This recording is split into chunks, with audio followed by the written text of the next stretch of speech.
আসসালামু আলাইকুম এভরিওয়ান। অন্ধমের ভালোবাসা গল্পের শেষ পার্ট, আর গল্পটির শেষে কিছু কথা বলবো, তোমরা শুনে যেও।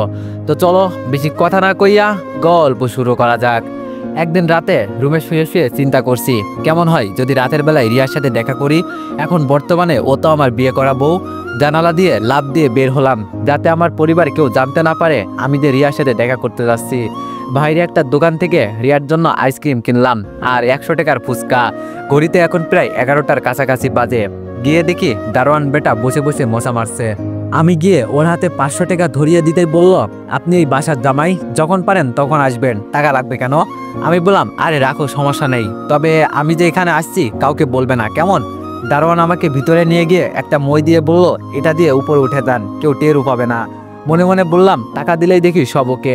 বাবা, বিষয়টা খুব সুন্দর না? শব্দ না করে লাফ দিয়ে ভিতরে চলে গেলাম। রিয়া বিছানায় শুয়ে ঘুমানোর চেষ্টা করছে, বুঝতে পারছি কারেন্টের কারণে ঘুমাতে পারছে না। বাংলাদেশে একটাই সমস্যা, গরম পড়লেই ওরা কারেন্ট নিয়ে খেলা করে।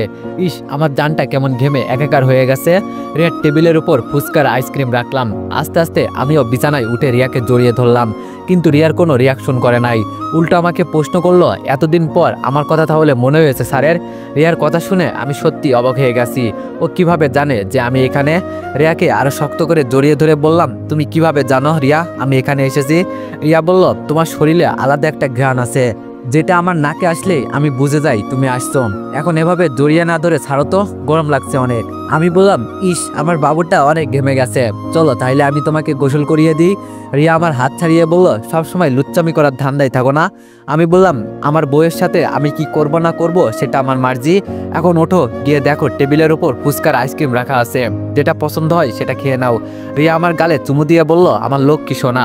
আমাকে ছেড়ে রিয়ার টেবিলের উপর থেকে একটা আইসক্রিম নিয়ে খেতে লাগলো। আমি রিয়ার দিকে তাকিয়ে বললাম, আচ্ছা রিয়া, তোমার কোনো অসুবিধা হয় না? এই যে তুমি এখন চোখে দেখো না। রিয়া বলল, বাবুর আব্বু, একটু হয়, তবে আমার এখন সবকিছু চেনা হয়ে গেছে। বলতে পারো এই বাসার সবকিছু আমি জানি কোথায় কি আছে, তাই এখন আর তেমন অসুবিধা হয় না। আচ্ছা, তুমি কি আইসক্রিম খাবে? আমি বললাম, আগে আমার কাছে আসো, দূর থেকে বললে হবে না তো। রিয়া আমার কাছে এসে আমার কোলে বসলো, আমার মুখের সামনে আইসক্রিম রেখে বলল, নাও খাও। রিয়ার আইসক্রিম সরিয়ে সরাসরি ওর ঠোঁটে আমার ঠোঁট বসিয়ে দিলাম। অনেকক্ষণ পর রিয়া আমাকে ছাড়িয়ে আমার কোল থেকে উঠে বলল, তোমাকে নিয়ে তো আমি অনেক বিপদে আছি, যখনই সুযোগ পাও তখনই সেটা কাজে লাগাও। আমি বললাম, তোমার সাথে দুষ্টমি করতে আমার বেশ ভালোই লাগে। এই তো কারেন্টও এসে গেছে। রিয়া বলল, আচ্ছা বাবু, এখন অনেক রাত হয়ে গেছে, যাও বাসায় গিয়ে ঘুমাও। আমি বললাম, আজকে কি চলে যেতে? সেই হাসপাতাল থেকে আসার পর তোমাকে একটু বুকের মাঝে নিয়ে ঘুমাই নাই, আজকে আমার সেই ইচ্ছাটা পূরণ করবো না? এভাবে চলে যাব, এটা তো হতে পারে না। রিয়া বলল, দীপু, বোঝার চেষ্টা করো, কয়েকদিন পর তো আমি তোমার কাছেই থাকবো, এখন প্লিজ চলে যাও। আমি বললাম, দেখো রিয়া, আমি তো অন্য কিছুর জন্য এখানে আসি নাই, আসছি তোমাকে বুকের মাঝে নিয়ে একটু ঘুমাবো, সকাল হওয়ার আগেই চলে যাব। রিয়া আস্তে করে বলল, ছেলেদের আমার চেনা আছে, ওরা সুযোগ পেলেই। কিন্তু আমি রিয়ার এই কথাটা শুনে ফেললাম। তার আগেই বললাম, আমি আমার বউয়ের সাথে থাকতে পারবো না। আর কি বললে, ছেলেদের তোমার চেনা আছে? তাহলে থাকো তুমি, আমি গেলাম, আমাকে আর কখনো কল দিবা না। ওয়ানএক্সের সবচেয়ে বিশ্বস্ত বুকমেকার, যা পিএইচডি এবং সিরিয়া অ্যাপের অফিসিয়াল পার্টনার। এই অ্যাপসে আপনি cricket, football, tennis live match দেখতে এবং তাদের স্কোর ভবিষ্যৎবাণী করে সহজেই অর্থ উপার্জন করতে পারবেন। সেই সাথে বিএমডব্লিউ গাড়ি, আইফোন, ল্যাপটপ এবং আরও অনেক নগদ পুরস্কার জেতারও সুযোগ রয়েছে। এই অ্যাপটিতে আপনি class crystal, under and over 21 ইত্যাদি গেম খেলে সহজেই আয় করতে পারবেন। আপনি বিকাশ, নগদ, রকেট ব্যাংক, ক্রিপ্টো, পেপল এবং অন্যান্য সহজ পদ্ধতির মাধ্যমে সহজেই আপনার জেতা টাকা তুলতে পারবেন। এখানে আপনি 24 ঘন্টায় 7 দিন গ্রাহক সহায়তা পাবেন। তাই এখনই পিন কমেন্টের লিঙ্ক ব্যবহার করে রেজিস্ট্রেশন করুন, অথবা গুগলে 1x সার্চ লিখে রেজিস্ট্রেশন করুন। আর হ্যাঁ, রেজিস্ট্রেশনের সময় আমার প্রোমো কোড VOTO7 ব্যবহার করে প্রথমবার ডিপোজিটে 20,000 টাকা পর্যন্ত পান। লাভ দিয়ে রিয়া আমার কোলে উঠে গেল, কান্না সুরে বলল, আমি তো মজা করছি বাবু। আমি বললাম, তোমার মজা তোমার কাছে রাখো, এই কথাটা তুমি বলতে পারলে আমাকে? রিয়া বলল, এই যে আমি কান ধরে বলছি, আমি অনেক অনেক সরি, আমাকে মাফ করে দাও। আমি বললাম, না, আমাকে ছাড়ো তুমি, আমি চলে যাব। রিয়া আমার গলায় হাত চেপে ধরে বলল, চুপচাপ বিছানার উপর শুয়ে পড়ো, কোনো কথা বললে কিন্তু খুব খারাপ হয়ে যাবে, আমাকে রাগিয়ে দিও না একদম। মন খারাপ করে বললাম, যেখানে আমার রাগ দেখানোর কথা সেখানে এই ম্যাডাম রাগ দেখাই, ভালো লাগে না। রিয়া হাসি দিয়ে বলল, সেটা আমার ইচ্ছা। বিছানার উপর শুতেই রিয়া আমার উপর শুয়ে বলল, রাগ করছো বেবি তুমি? আমি ভঙ্গি সুরে বললাম, অনেক রাগ করছি, তুমি আমাকে এই কথাটা বলতে পারলে আমার বুঝি রাগ হয় নাই? রিয়া বলল, সরি বাবু, আর কখনো বলবো না। আমি বললাম, মনে থাকে জানো। রিয়াকে বুকের মাঝে নিয়ে ঘুমিয়ে গেলাম। সকালে মনে হলো কেউ যেন আমার মুখের উপর পানি দিল। আস্তে করে সামনে হাত দিয়ে রিয়াকে ধরে বললাম, রিয়া বিরক্ত করো না তো, একটু ঘুমাতে দাও। কেন দুলা ভাই, রাতে ঘুম হয় নাই বুঝি? আপু আপনাকে ঘুমাতে দেয় নাই? দুলা ভাই বলল কে? তাড়াতাড়ি চোখ খুলে সামনে তাকিয়ে দেখি আপু, পাখি আর রাসেল ভাইয়া দাঁড়িয়ে আছে। দরজার কাছে রিয়া ওর মা দাঁড়ানো, আর পাখি মগ হাতে নিয়ে দাঁড়ানো অবস্থায় এই কথাটা বলল। আমি মাথাটা নিচু করে বললাম, তোমরা এত সকালে এখানে কি করছো? আপু হাসি দিয়ে বলল, কেন ভাই, বিরক্ত করলাম নাকি তোরে? আরো ঘুমাবি? রাসেল ভাইয়া মুখ টিপে হাসতে হাসতে বলল, তুমি এখানে কিভাবে আসলে দীপু, বুঝলাম না তো। আমি লজ্জা পেয়ে বললাম, না মানে রিয়া আমার সামনে এসে বলল, এই তোমরা সবাই এখান থেকে যাও তো, আমার স্বামীকে কেউ বিরক্ত করো না একদম। পাখি হাসি দিয়ে বলল, ভালোই তো স্বামী ভক্ত হয়েছো দেখি আপু। যেতে যেতে আপু বলল, তাড়াতাড়ি ফ্রেশ হয়ে নিচে আয়, নাস্তা করে পরে ঘুমাস। সবাই যেতেই রিয়াকে কাছে টেনে বললাম, ওরা এখানে কিভাবে আসলো? তুমি কি দরজা খুলে দিছো? রিয়া মুখ বাঁকিয়ে বললাম, দিয়েছি তো কি করব, দরজা লাগিয়ে বসে থাকবো?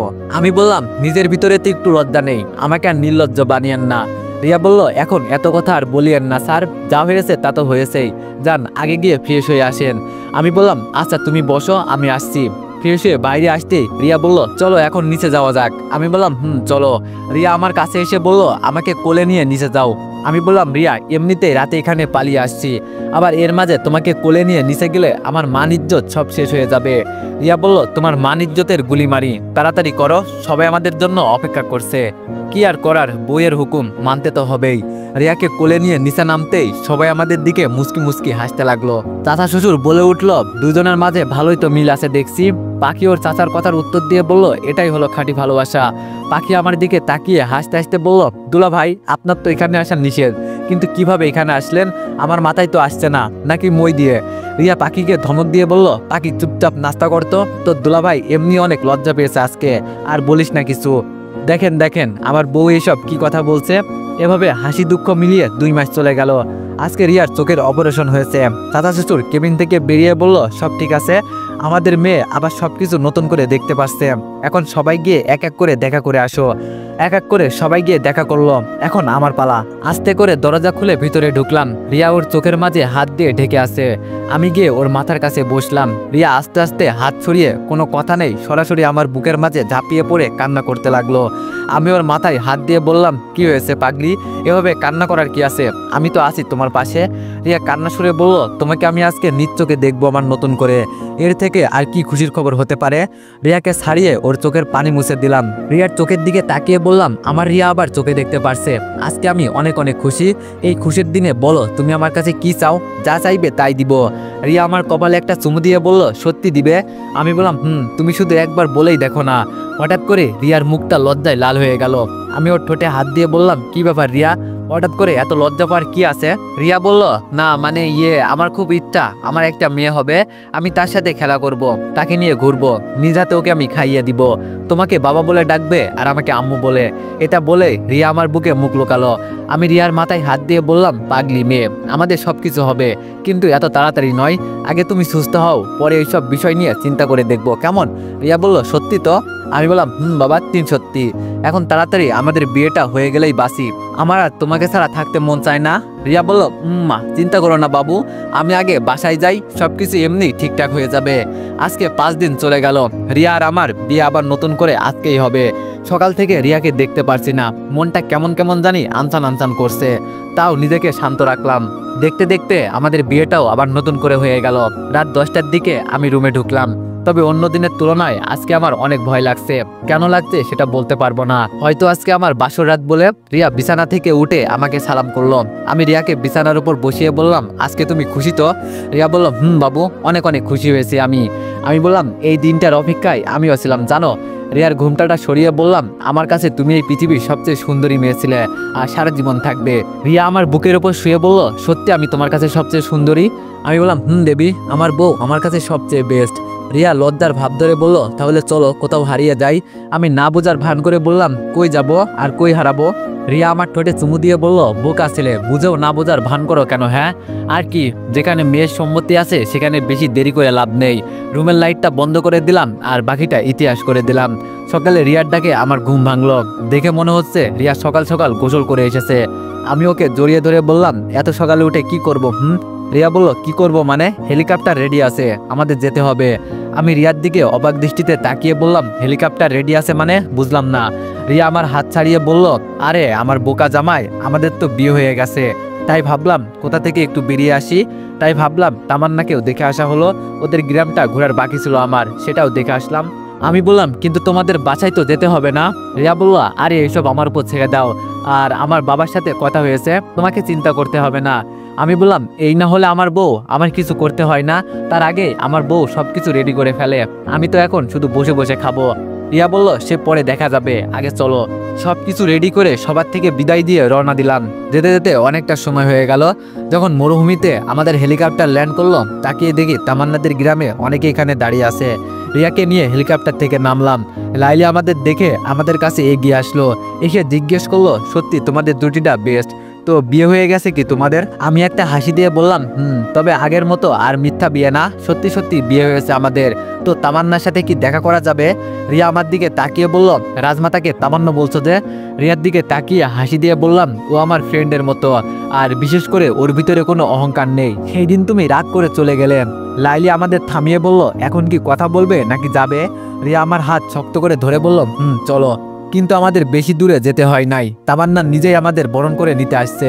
আমাদের দেখে দূর থেকে একটা হাসি দিয়ে বলল, আমি জানতাম সত্যিকারের ভালোবাসার জয় সবসময় হয়। তো কবে বিয়ে হয়েছে তোমাদের? আমি কিছু বলার আগে রিয়া বলে উঠল, এই তো গতকাল আমাদের বিয়ে হয়েছে, আর আজকেই আপনাকে দেখতে চলে আসলাম।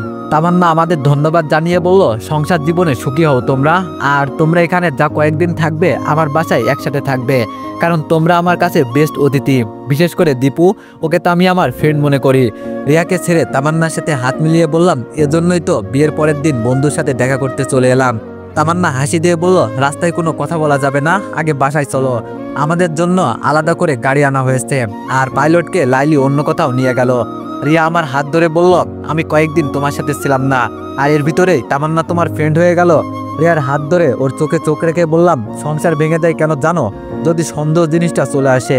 আমি এমন কোনো কাজ করি নাই যার জন্য তুমি আমাকে সন্দেহ করবে। তুমি ছাড়া আমি অন্য কোনো মেয়েকে নিয়ে স্বপ্ন দেখতে পারি নাই, তাই বলছি। আমাকে থামিয়ে দিয়ে রিয়া বলল, সরি বাবু, আমি তো এমনি মজা করলাম তোমার সাথে। আমি জানি তামান্না কতটা ভালো।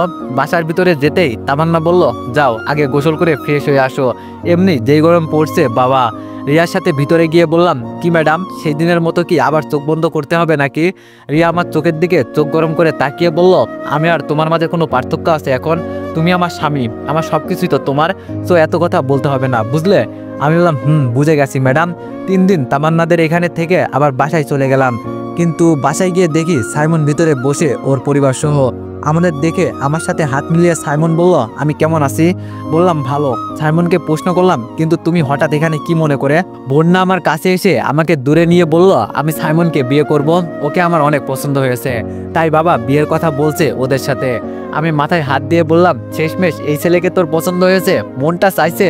রিয়া বন্যার উদ্দেশ্য করে বলল, ভালো চয়েস আছে তোমার, বলতে হবে, কিন্তু শেষমেশ এই ছেলেকেই তোমার পছন্দ হবে সেটা আমি জানতাম না। আমি রিয়াকে ধরে রুমে নিয়ে এসে বললাম, সাইমন ছেলেটা ভালো আছে রিয়া। রিয়া বলল, এতটা ভালো নাই, তবে তুমি একটু খোঁজখবর নিয়ে দেখো কেমন। আমি বললাম, এটাই করতে হবে।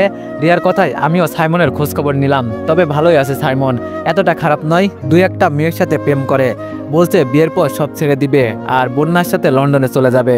সেই দিন মায়ের পরিবার সবাই আমাদের বাসায় আসছিল। হাইমের সাথে নাকি মায়ের বিয়ে হবে, শুনে বেশ ভালোই লাগলো। আমিও জানতাম হাইম মায়াকে পছন্দ করে, তবে এখন আমি আমার রিয়াকে অনেক ভালোবাসি, অনেক সুখে আছি আমরা। কিন্তু আজকে অফিসে যাওয়ার পথে হুবহু রিয়ার মতো কাউকে দেখলাম, যেটা দেখে আমার শ্বাস প্রশ্বাস এক মুহূর্তের জন্য যেন বন্ধ হয়ে গিয়েছিল। এক রিয়া আমার বউ, তাহলে একে কোনোদিন দেখে নাই তো, নাকি রিয়ার কোনো যমজ বোন আছে?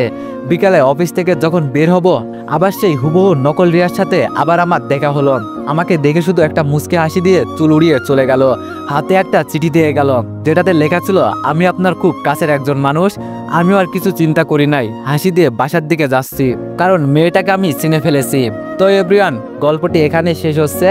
আর হ্যাঁ, ভিডিওর শুরুতেই বলছিলাম কিছু ইম্পর্টেন্ট কথা বলবো, তোমরা শুনে যেও। তো তোমরা সবাই মন দিয়ে একটা কথা শোনো।